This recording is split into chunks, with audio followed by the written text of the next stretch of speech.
Dan tiba-tiba saja tulisan itu bergelombang. Dan tiba-tiba saja tulisan itu bergelombang dan menjadi seperti semula kembali. Setelah hal tersebut, Cuyun naik ke puncaknya dan mengatakan, Pulau Tianggong akan menjadi titik awal karirnya di alam semesta.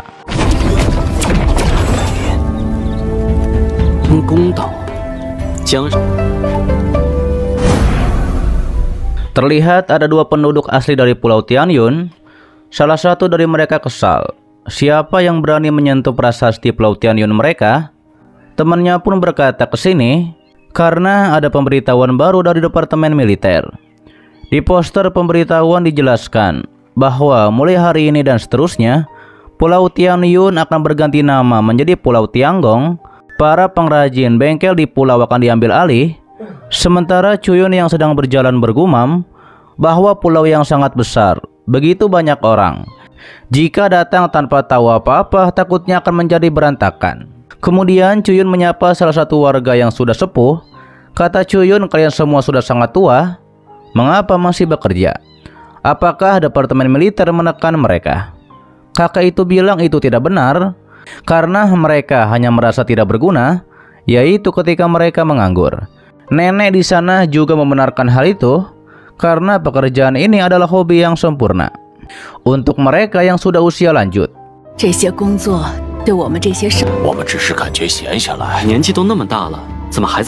Cuyun bergumam, dibutuhkan 10 tahun untuk menumbuhkan sebuah pohon, namun dibutuhkan 100 tahun untuk melatih seorang manusia. Tidak heran di dunia Qiankun, Pulau Tianyun, bengkel Tianyun, pengrajin adalah yang paling penting di dunia Qiankun. Lantas ada seorang bocil perempuan yang membawa barang-barang untuk para sepuh dan membawakan minuman untuk kakek. Cuyun pun melihat bahwa kakek-kakek itu memakai kayu. Cuyun menanyakan bagaimana kakek diamputasi. Kata kakek, ini adalah luka akibat benda tajam di tempat kerja.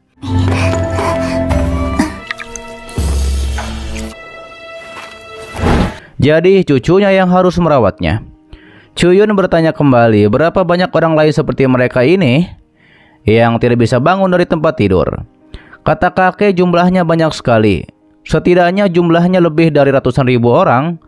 Seingat Cuyun, Departemen Militer mengirim seorang petugas medis, tapi kakek bilang, Departemen Militer hanya sekelompok penjahat yang tidak bisa menyembuhkan apapun.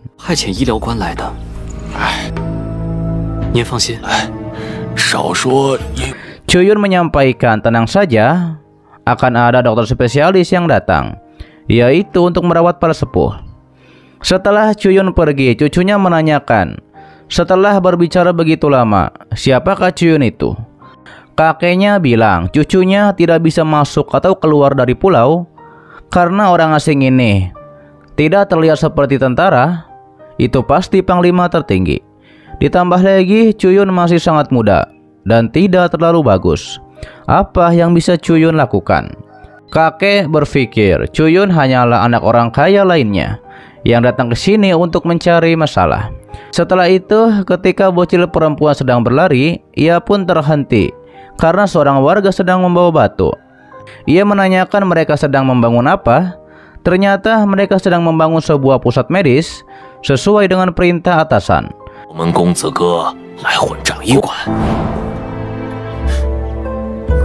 Kembali kepada Cuyun yang sedang bersama Nona Ling. Nona bilang ini seperti sebuah karya seni, yaitu bangunan pusat medis tersebut. Dia pun menanyakan kepada Cuyun, apakah ini benar-benar pusat medis. Cuyun bilang di Pulau Tianggong sudah pasti berkualitas tinggi. Ini adalah karya seni ribuan pengrajin yang bekerja siang malam untuk membangunnya, yaitu hanya dalam 1 hari. Ditambah lagi karena kerja keras selama bertahun-tahun, mungkin ada lebih dari 100.000 orang lumpuh, bahkan 300.000 penyandang disabilitas fisik. Cuyun menyuruh Nona Ling bersiap untuk pergi keluar, yaitu untuk pergi ke rumah pasien. Kemudian Nona Ling menyapa salah satu warga. Ia pun memperkenalkan dirinya, dokter baru di Pulau Tianggong, dan ia meminta izin untuk melihat jari-jari warga itu.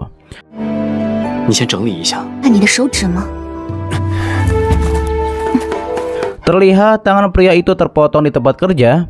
Ditambah lagi para dokter di sini mengatakan tidak ada obatnya. Namun tiba-tiba saja Nona Ling langsung memulihkan jari pria itu seperti semula. Pria tersebut sangat senang bisa pulih kembali, ini merupakan sebuah keajaiban. Dia pun sangat berterima kasih kepada Dr. Yeling. Nona Ling mengatakan jika pria itu sakit di kemudian hari, maka bisa datang menemuinya untuk berobat. Pria itu menjelaskan bahwa di pulau ini masih memiliki banyak orang sakit. Ia khawatir tidak bisa melakukan semuanya sendirian. Tapi kata Chuyun tenang saja karena ia telah memanggil ratusan dokter dan para warga bisa datang ke pusat medis kapan saja. Setelah hal itu ada salah satu warga yang melihat pemberitahuan. Ia mengatakan ini adalah pulau yang besar, bahkan berisi jutaan orang. Ia menanyakan kepada temannya, bukankah dia bilang bahwa persediaan anggur dan daging tanpa batas? Temannya pun bilang untuk memenuhi kebutuhan daging dan minuman bagi jutaan orang di seluruh pulau, paling tidak mereka membutuhkan 1000 kapal dagang raksasa, ditambah kru yang terdiri dari 100.000 orang.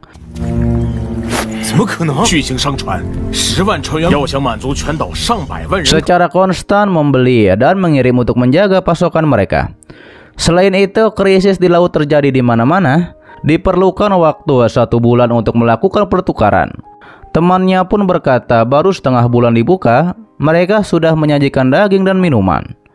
Pasti ada kebohongan dari para petinggi agar mereka mau bekerja. Namun ketika mereka masuk ke sebuah ruangan, di sana sudah ada Chuyun. Ada juga daging dan minuman. Terlihat ada kakek yang mengatakan Chuyun yang dapat mengguncang Pulau Tianggong dan bahkan dunia Qiankun.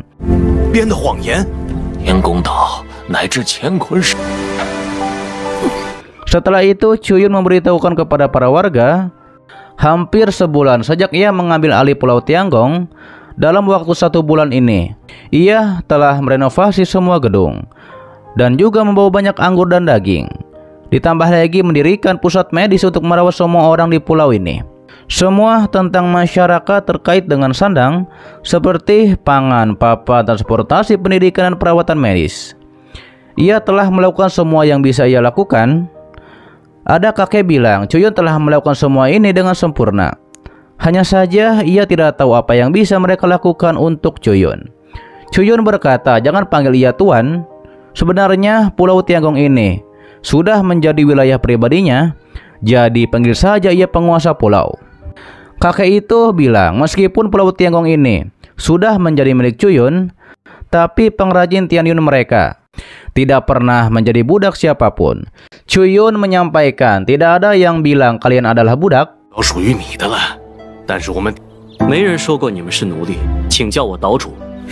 Tapi mereka harusnya mengerti, semua ini tidak mungkin memberikannya kepada mereka secara cuma-cuma.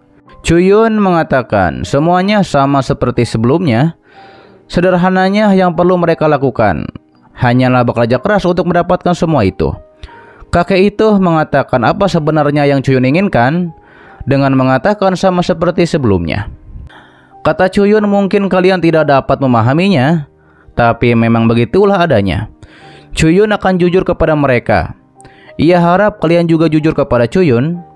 Salah satu kakek berkata, pertukaran bahan kebutuhan hidup melalui tenaga kerja. Harapannya Chuyun akan tulus dan jujur, yaitu kepada mereka. Dan begitulah cara mereka. Ia harap Chuyun tidak membohongi mereka.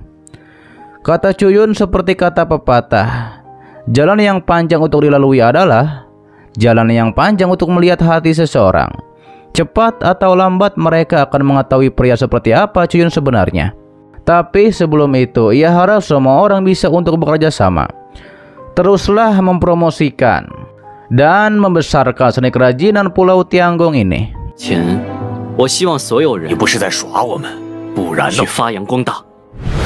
Oke guys, itu adalah dari Donghua yang berjudul Spirit Source of Right, part ke-93-nya di season 4 kali ini. Dan untuk selanjutnya akan diupdate sepatnya, oke? Begitu episode barunya muncul. Oke, dan terima kasih buat kalian yang menonton sampai detik ini dan selalu mensupport channel admin. Sehat-sehat buat kalian semua dan jangan lupa di subscribe agar kalian tidak ketinggalan setiap notif berikutnya. Loncengnya juga dipencet oke, agar kalian tidak ketinggalan setiap video baru lainnya. Dan sampai jumpa kembali di video selanjutnya. See you next time and bye bye. Assalamualaikum warahmatullahi wabarakatuh.